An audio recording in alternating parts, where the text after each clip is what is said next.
Hello and welcome to Lorbeck Luxury Cars. I'm Harry, and on this edition of the Friday Drive, I fit this, our 2017 Aston Martin Rapide S. Now you might be going, oh, you've already done a Rapide S in the past, and that's true, we have, but this is an update one. This is a 2017, so of course it's got the bigger gaping, big mouth grille, the newer wheels, the newer interior. This has got the absolute lot, from the Bang & Olufsen sound system to the new infotainment system, rear entertainment, heated front and rear seats, ultra luxury interior with the very sort of special Alcantara headlining with all the weird patterns in it, piano black trims, contrast stitching. This thing has got the absolute lot. So let's just simply jump in it and give it a good old-fashioned burn.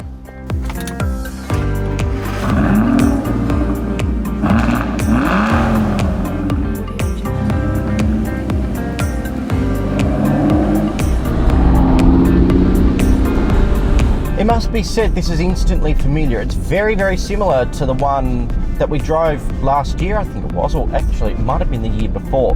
Time's going very fast at the moment.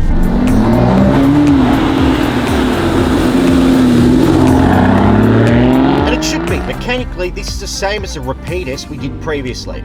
It has the same 8-speed ZF Touchtronic 3 gearbox and the same 412 kilowatt 5.9 litre V12, which is good enough to get this luxury saloon to 100 in just 4.4 seconds, all the way to a top speed of 327 kilometers per hour.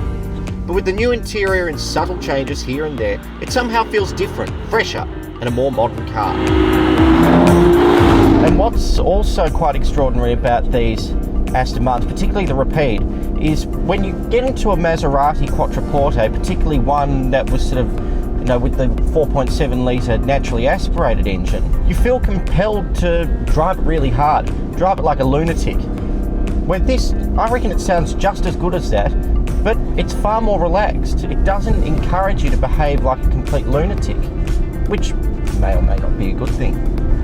But don't despair, because this is no luxury barge or gin palace for the roads. It is a tight, driver-focused car. If you got in it without looking at it, you would be very hard-pressed to spot the difference between this and the DB9. Like the DB9, it is both beautifully comfortable, but also a stunning car to drive. And all the details as well. I mean, the stitching is lovely, the sound system is great, and I love the way that it sort of pops out of the dashboard. It's a bit like a spaceship. And the new layout is far better than the old one. I mean, for one, the actual sound system is integrated into the controls, which is, a novelty we seem to take for granted, but one which you don't in Aston Martin. And all the controls are very simple and they're nicely laid out, and it's a very, very attractive setup. And of course you've got the rear entertainment like we mentioned before, so it can keep two screaming kids happy.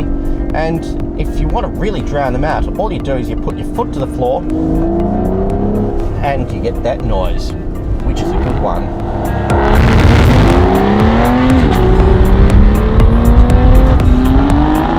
It is a truly intoxicating and compelling package. These sorts of half and half, best of both world cars never really do it for me.